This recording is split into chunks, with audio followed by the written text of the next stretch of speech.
Hi, so this is how you install a car seat into the Caboose stroller. And this works for the Caboose and Caboose ultralight models. It works the exact same way. You want to recline the seat to the very next position first. You don't want to recline all the way flat. This is what that looks like. That would be too far down.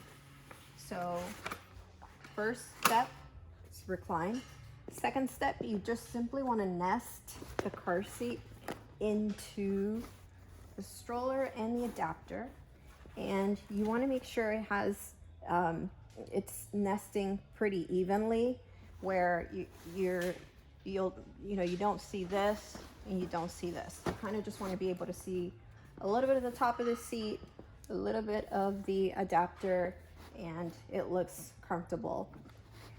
Once you've done that, you want to bring the car seat restraint straps that are tucked inside of these little pockets of the stroller on each side.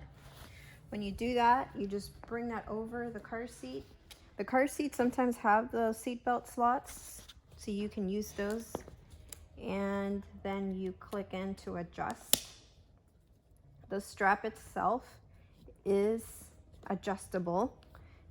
You can adjust it when it's buckled, or you can adjust it independently. If you need to make it a little tighter, you can do that. And that's it.